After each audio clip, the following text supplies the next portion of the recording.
Pembicara ketiga hari ini adalah Dr. Munawaroh Fitriah, spesialis patologi klinik. Beliau adalah staf pengajar dan staf medik dari Departemen Patologi Klinik, FK UNER, Rumah Sakit Umum Daerah Dr. Sutomo. Kami persilakan, Dok, waktunya 20 menit. Kami persilakan. Terima kasih, Dr. Purnomo Budi. Assalamualaikum warahmatullahi wabarakatuh. Selamat siang. Saya ucapkan terima kasih kepada para guru besar, kepada para sejawat, dan para senior sekalian, dan terutama kepada IDI Cabang Surabaya atas kesempatan yang diberikan untuk sharing dalam kegiatan refreshing COVID-19 mengenai pemeriksaan laboratorium pada varian Omikron. Mungkin tadi juga sudah dibahas banyak oleh para pembicara sebelumnya, baik Dr. Agung maupun Dr. Ari Baskoro terkait dengan bagaimana epidemiologi dari varian Omikron ini, kemudian bagaimana juga respon imunnya. Kali ini saya diamanahkan untuk menyampaikan pemeriksaan laboratorium pada varian Omikron. Sekilas kembali mengingatkan perkembangan dari varian Omikron ini, di mana 2021 dari South Africa reported new varian B1129 yang pada 26 November 2021 WHO akhirnya mengidentifikasi sebagai new variant of concern yang dikenal dengan Omikron, dan ternyata beberapa hari kemudian itu dilaporkan di US terjadi first case akibat traveling. Dan itu juga berkembang di berbagai negara lainnya, baik Eropa, Australia, Brazil, Kanada, Hong Kong, Jepang, Nigeria, dan UK. Nah, beberapa waktu kemudian kita lihat di berbagai media massa ya dan media sosial bahwa terjadi banyak sekali lonjakan-lonjakan kasus di US dan juga sudah sampai nih di Indonesia seperti yang tadi sudah dikatakan pembicara-pembicara sebelumnya.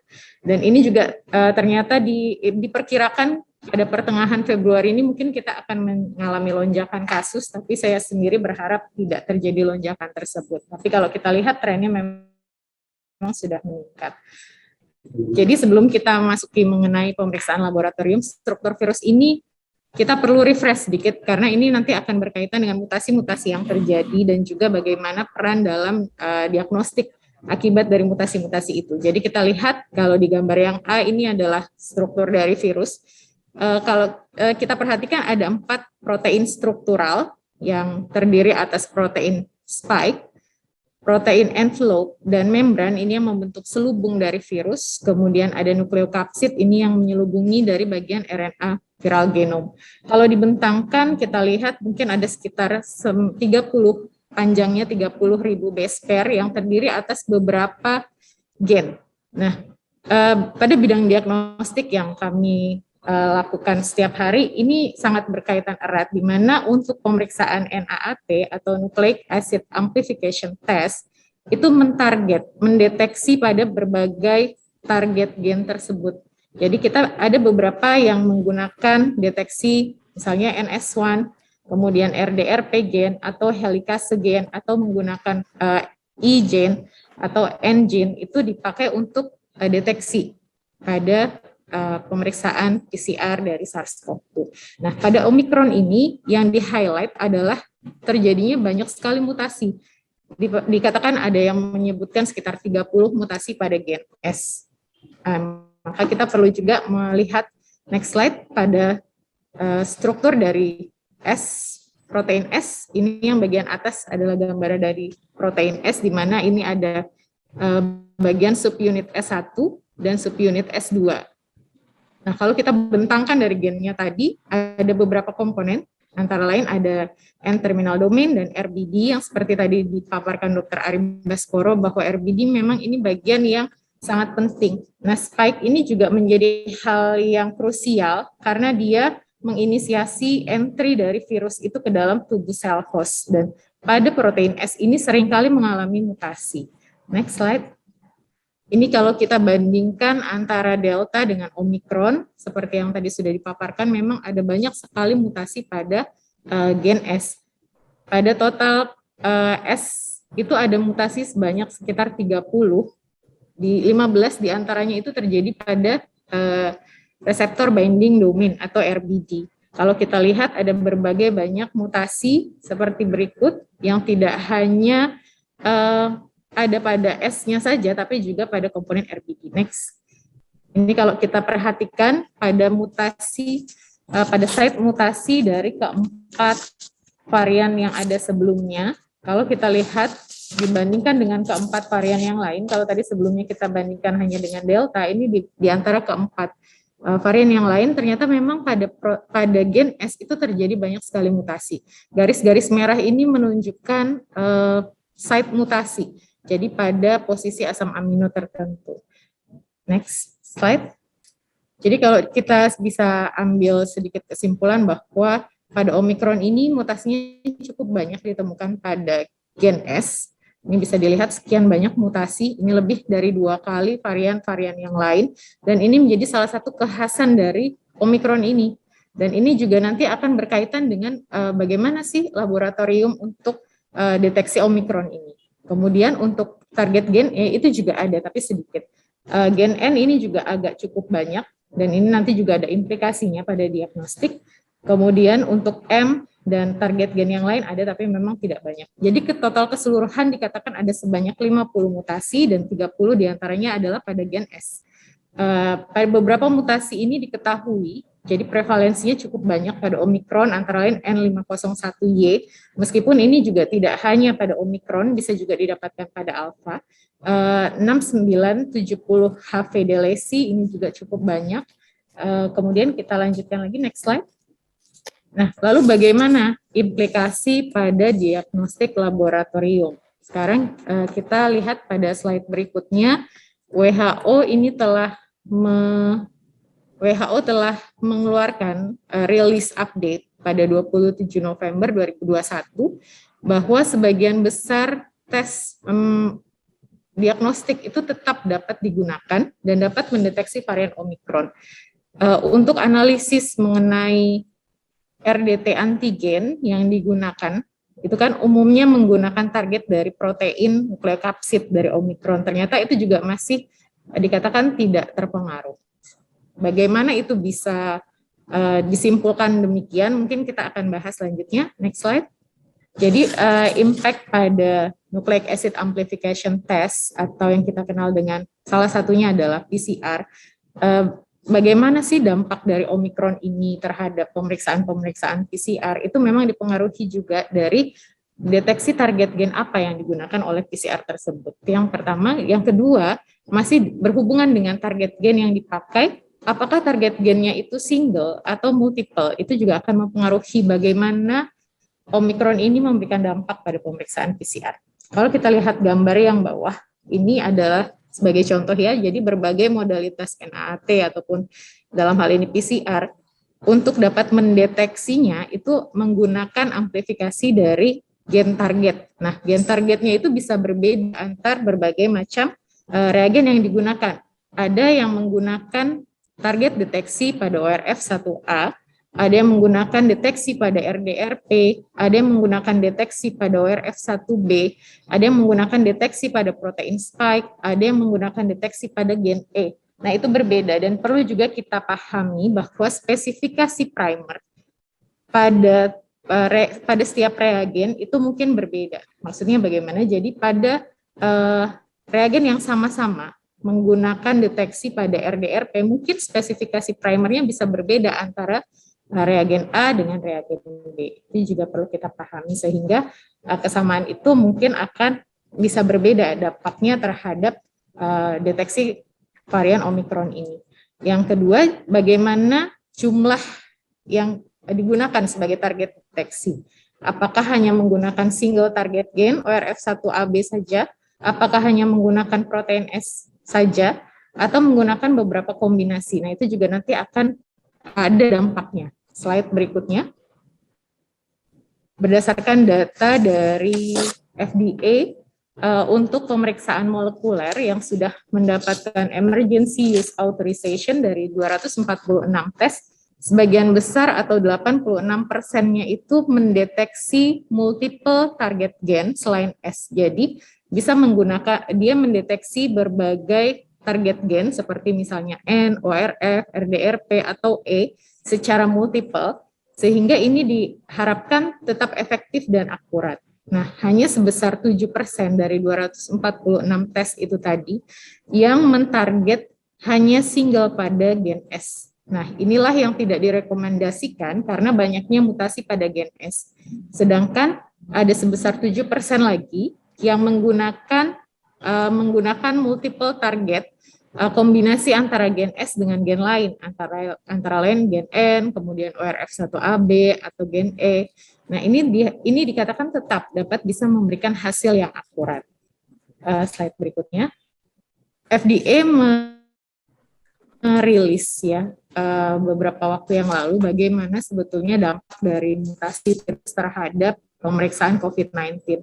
Jadi memang dikatakan dari statement FDA ini, analisisnya adalah dapat terjadi penurunan sensitivitas, terutama pada gen S dan juga ataupun pada gen N, terutama pada yang mentarget pada porsi gen yang mengalami mutasi. Seperti tadi kita sudah bicarakan bahwa spesifikasi primer itu bisa berbeda meskipun mentarget gen yang sama.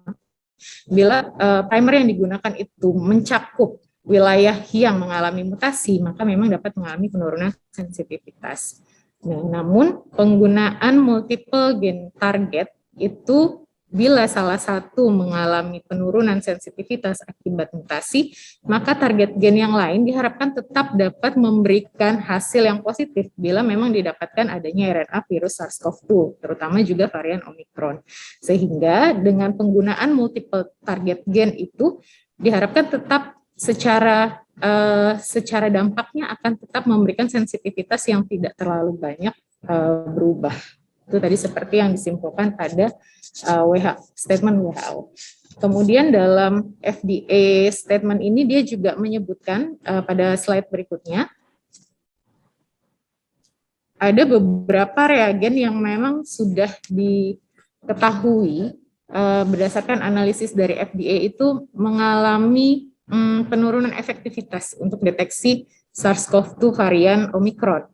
Ini adalah satu contoh dari beberapa contoh yang disebutkan. Jadi berdasarkan analisisnya, kit ini atau reagen ini dia menggunakan 2 target pada gen S, di mana primer yang digunakan itu ternyata mencakup regio yang terdampak mutasi. Jadi dia panjang dari primernya itu mencakup regio yang mengalami mutasi delesi 6970 dan juga mutasi 23599 dan 23604 ini, sehingga memang kemungkinan besar dapat memberikan hasil yang false negatif. Oleh karena itu, pada slide berikutnya, baik FDA maupun WHO itu sudah mendorong para penyedia untuk melakukan validasi terhadap varian-varian yang baru muncul, sehingga kita akan mendapati adanya update dari beberapa penyedia terkait surat keterangan reagen NAT yang tidak terdampak varian baru. Silakan, next slide. Lalu bagaimana dampaknya terhadap pemeriksaan antigen? Mungkin kita juga akan sering mendapati pemeriksaan antigen ini dibandingkan dengan PCR, karena mungkin antigen lebih banyak ya kita temui di berbagai tempat, lebih mudah juga dan lebih banyak yang menggunakan. Bagaimana lalu dampaknya pada pemeriksaan antigen? Perlu kita ketahui bahwa sebagian besar, hampir 90% dari pemeriksaan rapid antigen test yang FDA approved untuk emergency use authorization itu mendeteksi protein nukleokapsid atau protein N. Sehingga mutasi pada protein spike ini diharapkan tidak mempengaruhi akurasi pemeriksaan antigen tersebut. Adapun dilaporkan adanya mutasi pada protein S, protein N. Protein N yang mana? Terutama protein bagian N-terminal domain dari protein N. Namun untuk pemeriksaan rapid antigen itu umumnya menggunakan bagian antigen dari C-terminal domain, sehingga ini harapkan tidak mempengaruhi performa dari tes. Slide berikutnya. Dalam statement WHO berikutnya yang dirilis, slide berikutnya ya. Terima kasih. Pada WHO ini merilis update pada 7 Januari 2022 mengenai pemeriksaan, termasuk dengan pemeriksaan yang mungkin bisa terdampak. Pada pemeriksaan antigen ini hingga update ini dikeluarkan memang masih dengan adanya Omikron yang memiliki beberapa mutasi pada protein nukleokapsid, ini dikatakan hingga sejauh ini belum dilaporkan adanya pengaruh terhadap akurasi dari RDT antigen. Memang kita perlu ketahui bahwa ini semua masih terus dinamis prosesnya, sehingga banyak investigasi yang juga masih dilakukan, terutama untuk melihat bagaimana efek dari delesi 3133 pada protein N, ini apakah betul-betul tidak menyebabkan hasil yang false negatif pada RDT antigen.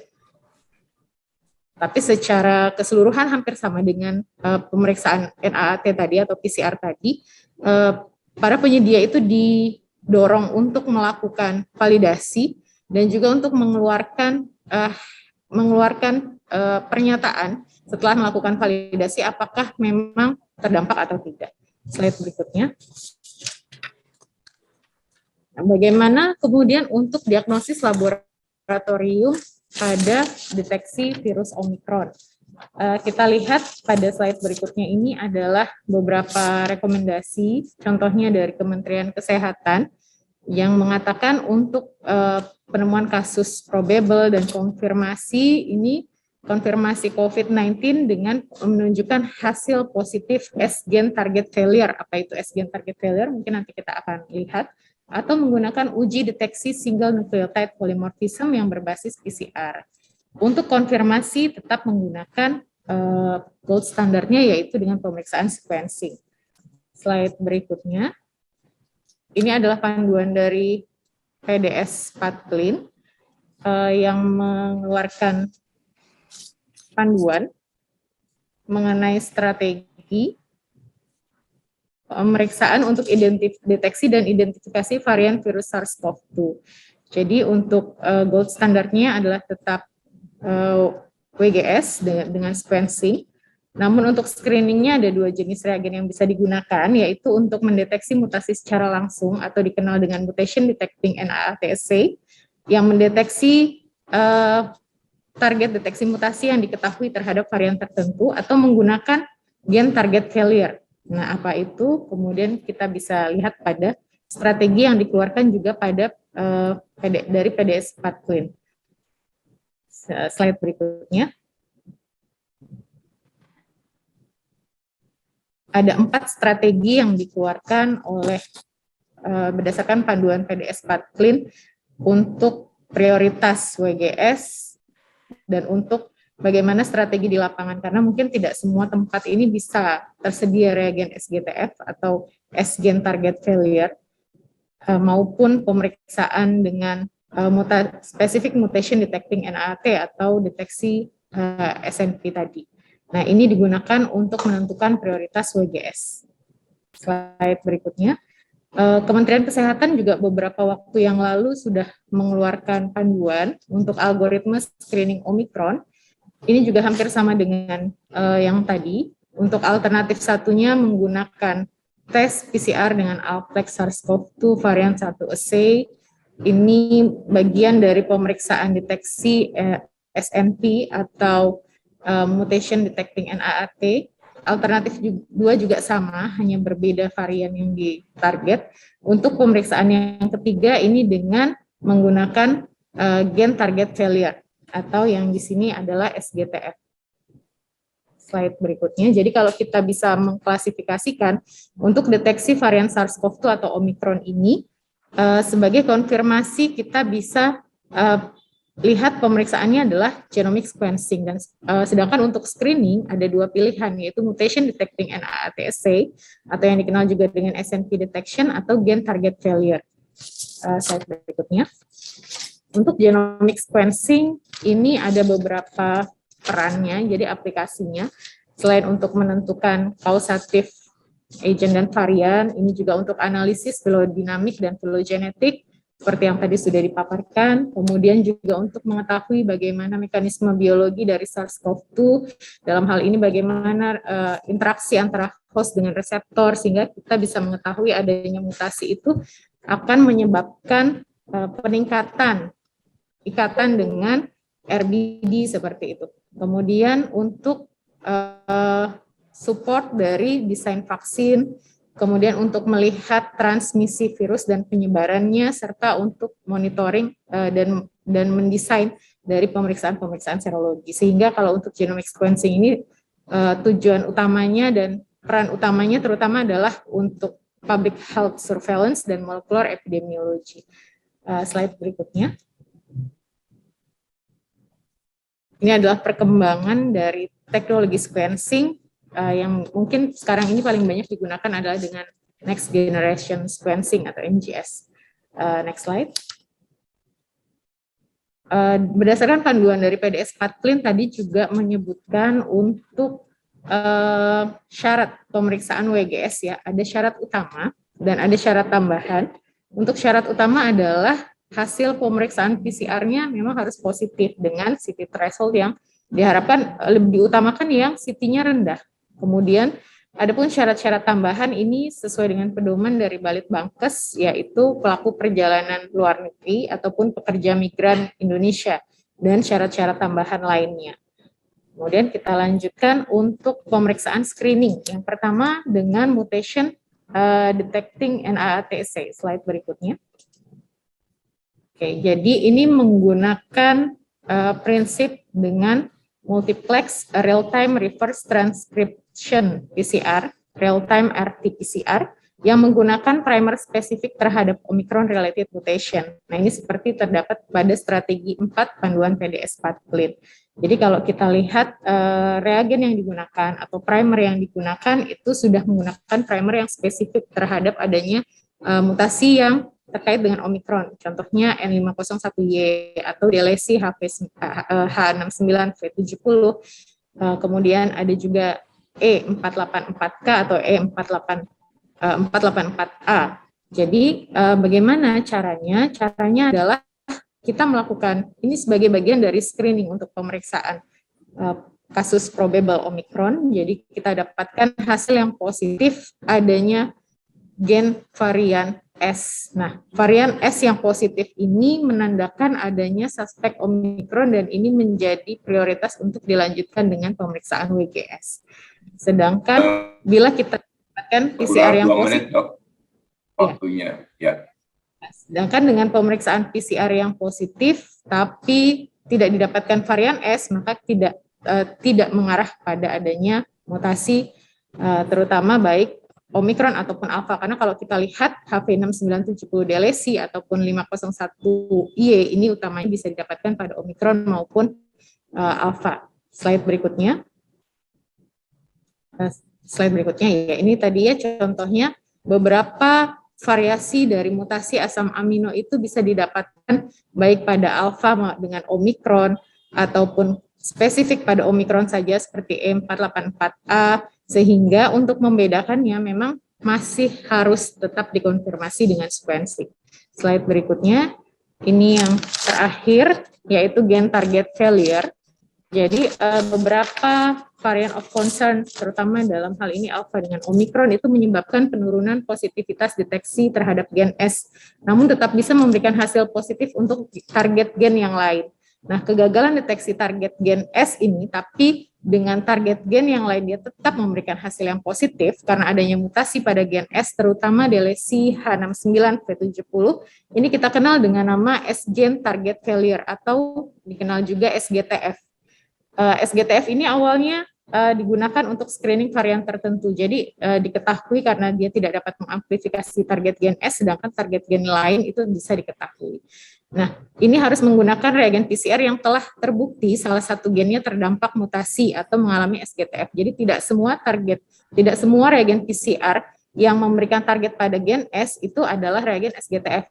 Slide berikutnya. Ini yang mungkin kita perlu pahami. Jadi seperti tadi spesifikasi dari primer pada setiap reagen meskipun memiliki target gen yang sama, misalnya S, itu selalu sama, tidak. Jadi reagen yang sama-sama memiliki gen target pada gen S dapat juga memiliki spesifikasi letak primer yang berbeda dari gen S tersebut, sehingga tidak semua reagen dengan target gen S itu akan mengalami SGTF. Slide berikutnya. Jadi contohnya adalah seperti ini, gen S-nya tidak terdeteksi, gen lain tetap terdeteksi. Nah, ini yang dikatakan dengan positif SGTF. Ini ada dua strategi dari panduan PDS Patlin untuk menentukan prioritas WGS. Namun perlu kita perhatikan tadi ya, tidak semua reagen yang menggunakan target gen S itu berarti adalah reagen SGTF. Yang pertama, yang kedua kita perlu hati-hati untuk interpretasi pada cycle threshold yang tinggi karena ini memang sangat mungkin terjadi variabilitas positivitas hasil amplifikasi pada beberapa target gen. Oke, slide berikutnya sebagai kesimpulan.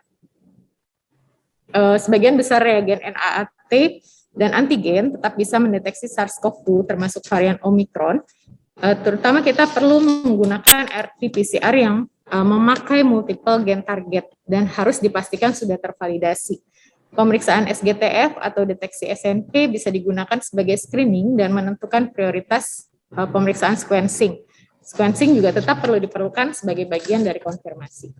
Terima kasih, itu yang bisa saya sampaikan. Untuk kekurangannya saya mohon maaf. Wassalamualaikum warahmatullahi wabarakatuh. Waalaikumsalam. Ya, terima kasih Dr. Munawaroh. Cukup jelas, saya rasa teman-teman sejawat bisa memahami algoritma yang ditawarkan sehubungan dengan tes yang ada sekarang. Dan adanya gene sequencing, mungkin ada pertanyaan apakah tidak sebaiknya semuanya di gene sequencing saja. Tapi nanti itu diskusinya.